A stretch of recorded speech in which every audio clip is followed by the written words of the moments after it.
How we doing, everybody? We are Two Johns and a Mike. Have you seen that recent Dream Team documentary about the? Seen some clips about it. I haven't seen the actual. I haven't seen it.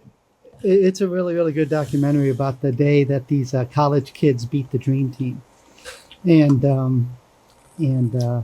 it's really good, and it's and the short of it is that like the Dream Team had just gotten together and they were figuring stuff out, and so they bring in the college kids to scrimmage and stuff like that, and like the college kids were they were on it. They were like, we get to play with these guys, that are idols, and they went hard and they beat them. It was a scrimmage, and then the next day, they came in and the college kids had done some trash talking like that, and then the next day,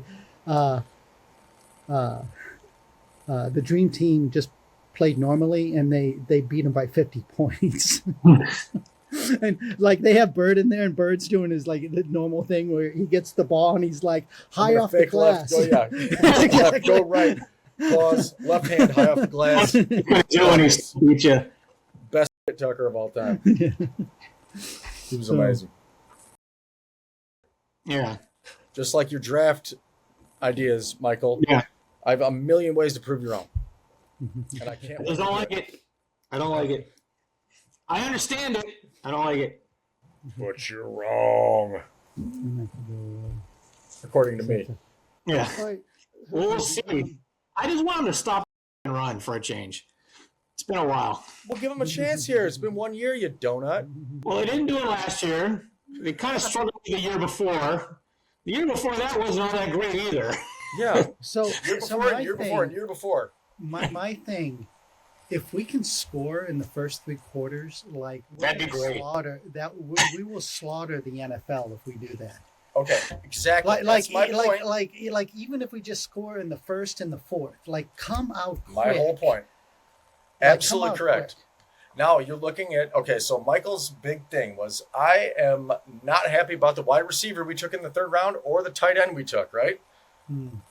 Okay, so now you look at a guy, we draft a center. Perfect. Now we're already talking about trading Barberry for another piece because he hasn't even taken a snap. We don't have to pay him a dime on his contract, right? Mm-hmm. Okay, we flip him into a draft pick because we drafted a guy second at the 59 or 57 pick or whatever it was. Mm-hmm. Okay, what if we drafted an edge rusher there? That guy is worse or the same as every single person we have in our defensive line room or in our edge rushing room, right? Mm-hmm. What does that fix? Absolutely nothing. But you get a center now who's the best in the class. He bolsters your future for the next 10 to 15 years. Yeah. Okay? Yeah. So you take you take a game changer, Michael, at that position. All of a sudden, now you have something that builds a future instead of a Band-Aid for something that maybe is the exact same that you already have in the room. So I'm not getting better by drafting the exact same type of player. I understand the center. I think there was a reach on their wide receiver, and I'm not sold on their tight end. Now, granted, I understand all the good edge rushers were gone by then, but that's a problem. The reason I don't mind the receiver and the tight end thing. Well, number one, I've been biased to tight end position like my entire life. It is my favorite position on the field. My number one, Cole Kmet has really come into his form. Like those first few years, I called him stone hands. He still can't throw a block to save his life. Like could you just push off the guy to get the ball? could you do that for me, please? And like last year there was a couple of mismatches. Before Ben Johnson, I put that guy out of my mind. I can't think of his Eberflus. But the having three good tight ends, I love the tight end attack. Ben does a lot of dual tight end attacks. Yeah, man, I love that personnel, and it's phenomenal. Yeah, I understand it. I just think it's a luxury. I think of course it's a luxury, Michael. Yeah. Of course it's a luxury because you want a luxury. And you have a game-changing tight end, a guy that can block, and you know what he's good at? Zone blocking in zone run. What do you think Ben Johnson runs? The third tight end isn't going to get a lot of playing time if the defense is on the field because they can't stop the run. Well, here's the point. Okay. You want to go back and revert to what they did in the offseason. You get Bush. You get the fastest and most physical linebacker possible. You reinforce that. Who you got? Tremaine Edmonds? Is that who we got rid of? Yeah. Okay. Slow. He's a great player, but he does not fit the scheme. Okay. Now you get our safety in the first round. You have Kobe Bryant in the back. Now you have the most formidable backfield in the game with speed that can meet the run. Now we're expecting an advancement from these guys. If your safety is your primary run stopper, you got big problems. Listen, Michael. No. It's not just the run. It's also, it's over the top as well. So it's you cannot safety. Yeah. You eliminate over the top. Over the top advance in on the middle. Stopping the run was. Yeah. Well, guess what? We see what happens there. All of a sudden, now you get an advancement from Booker, Adebayo, or whatever. I forget how to pronounce that guy's name. But either way, they're healthy. They advance. I know we're putting a lot of chips in that pot, right? Who cares? You put yourself in a position with a deeper linebacker core and maybe, depending on what Thieneman does, you have the best secondary in the league. Okay? You have to challenge over the middle now. You cannot go deep. Even if you have time. Now, okay, say Booker takes one step forward. Now we're putting pressure on the quarterback. He's got to take that underneath route. You have the speed in the middle. If you run the ball, you have guys to crash so you mitigate the amount of yardage. Who knows what's going to... Michael, you're right. We need to hit the run. However, we look at it from advancing cap space. Now we're one piece away next year with all of the cap space in the world. We can sign a guy. Now, and here's my point before that. I'm going to let you talk here in a second, Michael. I'm going to let you talk. I'm going to get off my soapbox. Look at the moves that the Bears did on offense. Okay? You get your center of the future. You get a blocking tight end, so you're in 13 personnel. Now, the X factor, you get this 4-2-8 running wide receiver that is regarded as possibly the best return man that we've seen since Devin Hester coming out of the draft. You flip the field by 20, 30 yards every single time because now kickoff returns have gone up by 25%, right? Or 23% or something like that. The more kickoff returns, and this guy's able to flip the field and make it a half a field.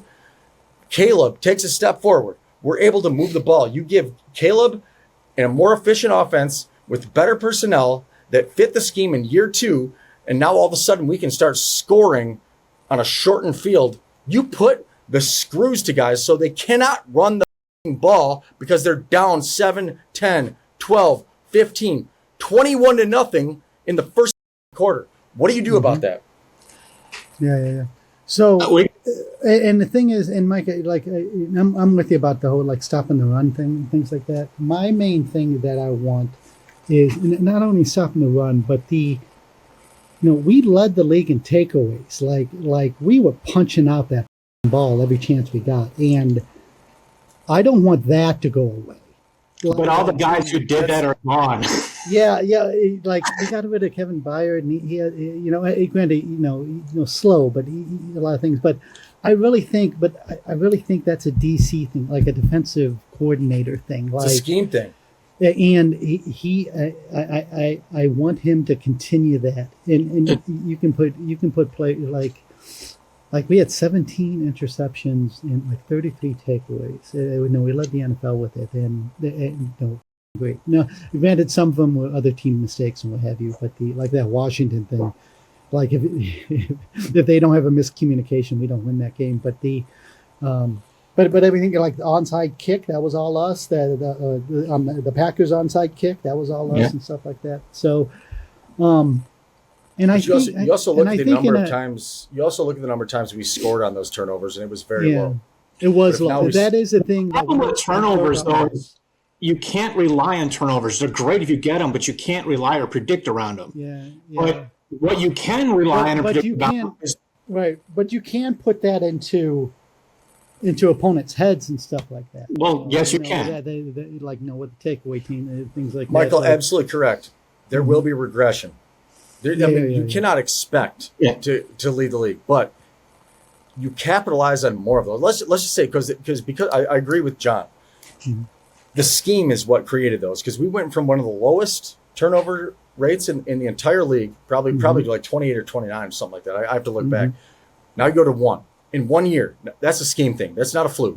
Okay, so there is regression, right? Say you go to, top of the pack, but middle of the top. Let's say we're at 8, and we still have like somewhere between 25 to 28, turnovers.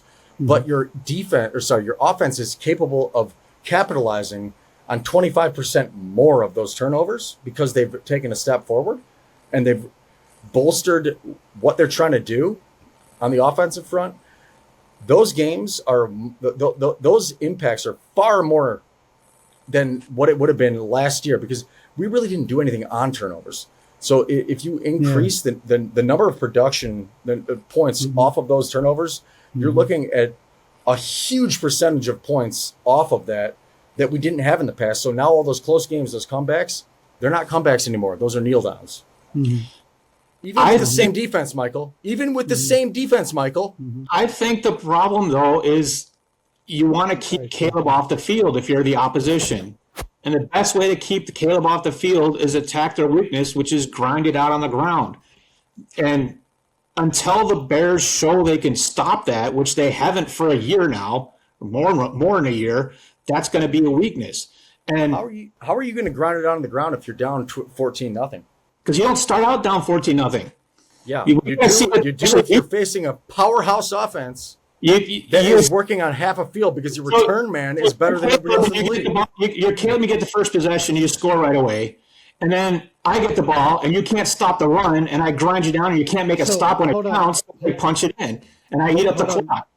Hold on. So the main argument here, and what I'm seeing, is that is that you, Mike? Yeah. Okay, good. I just wanted to make sure it wasn't a Riverside. Put your phone on silent, Michael. This is a bigger deal than it's not about you today, Michael. Okay. This is not about you and your phone and whoever you're talking to right now. It's about us. You don't know who I'm talking to. I know. Yeah, I know who you are. John hasn't heard those stories. So,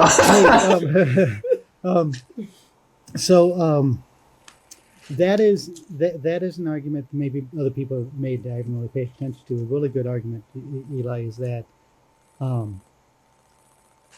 if we're quicker to put more points on the board, then that puts a lot more pressure on the other team, on their scheme and stuff like that. Because that was, I'm sorry, that was a huge Bears problem. Like, the comeback kings is exciting and things like that, but you do not build a dynasty on comeback kings. That is. You do build a reputation on it. Yeah, you do. Yeah, and the my main thing is with the offense is that I just want Ben Johnson to get just a little less cute, and just a little less cute, and just a little bit maybe. Hey, John, I see what you're aggressive. saying. I see what you're saying. So, if you look back at what Detroit was doing when they led the league in scoring, they were much less cute, right? Yeah, of course, because number one, they had Jared Goff, right? Who was an incredible. He's a very good, he's a top tier quarterback, because he can make all the throws, but he's more of a game manager than Caleb is. Caleb is a unique talent. Okay, he can move, he can make plays on the run, but once we get a scheme together where he can actually sit back in the pocket, use the run game to create those play action passes and to start hitting those guys because they have the right personnel and the right blocking. Okay, you shorten the field, they can put up points really quick early and then grind the game down late, because everybody forgets that the Bears are the best rushing team in the league last year. Imagine being able to score quickly and then grind them down late because we have a lead. and even more, like, our rushing game was so good but I still felt that we didn't do it enough. Like we needed to pound that. Like I agree. Like 100% agree. after we shocked everybody by kicking it out of the Eagles, like something that nobody saw coming. Like we should have did that to every team after that, and we didn't. I thought it was going to happen. Oh, I thought it was going to happen. I thought they were going to be the Cowboys and the Eagles. I didn't see the Steelers game coming, but yeah, go ahead. Sorry. But like we needed more of that. Like because I was super interested in that we had the running back that Ben Johnson didn't want to work with in Detroit, and then came here and was forced to work with, and I don't like. I like Swift enough. I don't think we should lead with Swift. Like Swift has the ability to make the plays when it's needed, but like in my opinion, he's the running back of the future anyway. He really isn't. I've already forgotten his name. The other running back. Thank you, Manga. Yeah. Like I love that guy, and I think maybe we have one more year of Swift. But that you also got to understand that they've had one draft with Ben Johnson. True. Sorry, two now, but like they've also picked up another running back. They've picked up a few things. Just wait till they have one or two pieces. Like so, right now, I was talking to Michael about this a little bit, but like if you try to put Band-Aids on every single hole, you probably had a pretty bad draft, right? So if you attack the foundation, just imagine this like an old car or something like that, right? Mm-hmm. Or just a car in general. Okay, check engine light comes on. It's a serpentine belt, or it's an oil change, or it's something like that. Okay, we keep going at that. What if all we did was we attacked the foundation, cleaned up the engine, did everything else, so it's running quickly? Now, in the future, 3,000 more miles down the road, now all we do need is that oil change. Okay, maybe that is your outside receiver. Maybe that is your pass rusher, your edge rusher, or something like that. So we can reach for something and we can trade for that. But if you don't attack what they did in the draft this year, Michael, and I know Michael, you're gonna kill me for this, but we attacked future needs that are going to be foundational sources of future success, right? You get the guy, young receiver, young tight end, best center in the draft. Best blocking tight end of the draft. Fastest receiver, best return man in the draft.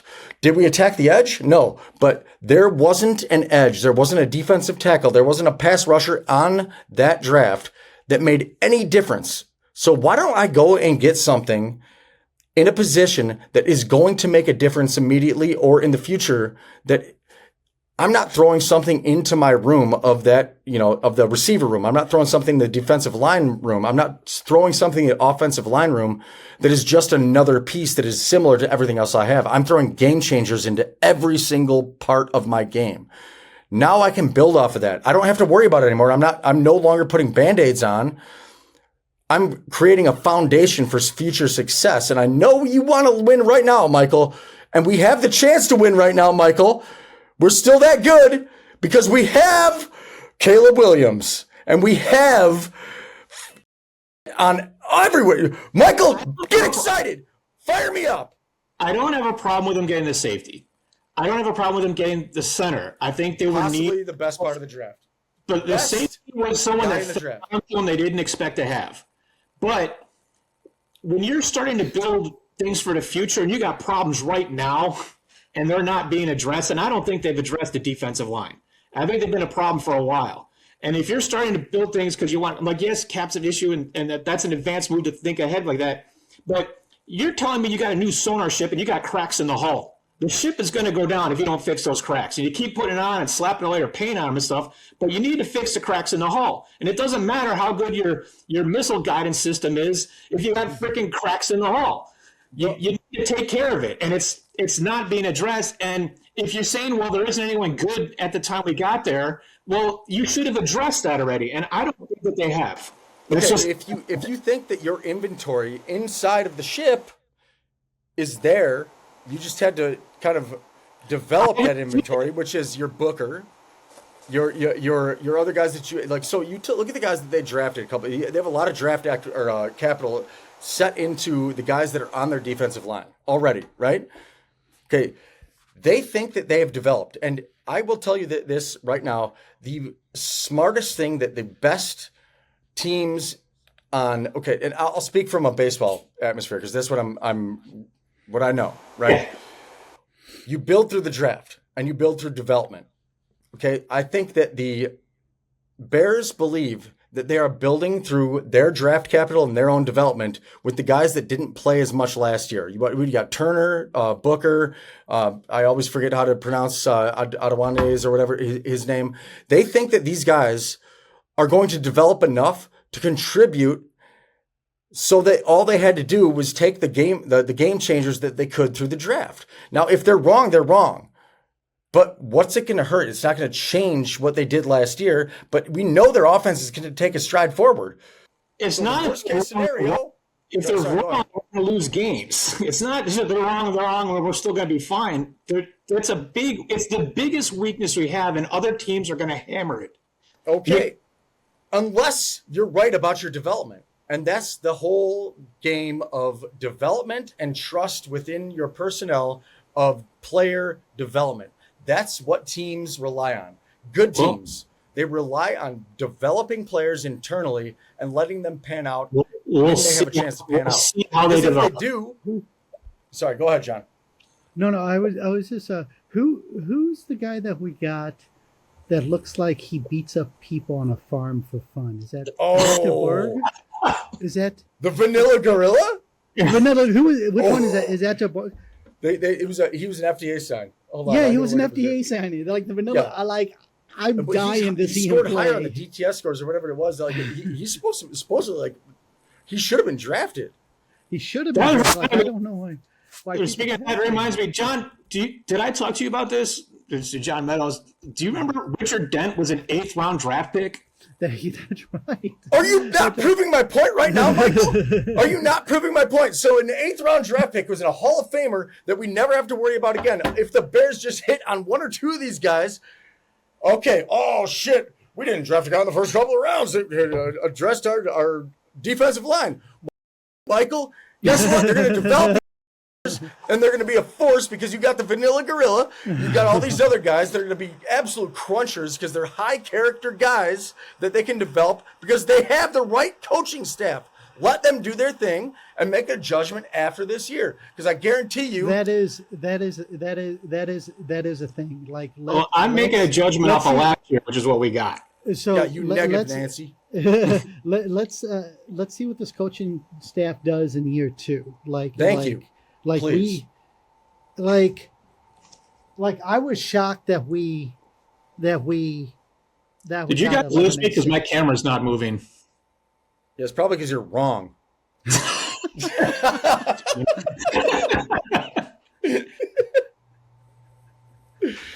It'll Michael's entered the chat.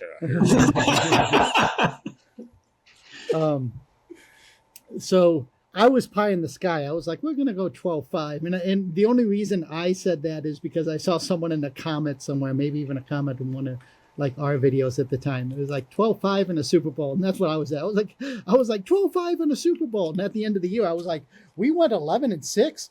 Oh, thank Christ. We went 11-6. Oh, we got to get Mike back. We lost him. All right. But Sorry, he'll come back. But yeah, I really want to see the Vanilla Gorilla, I think everybody does.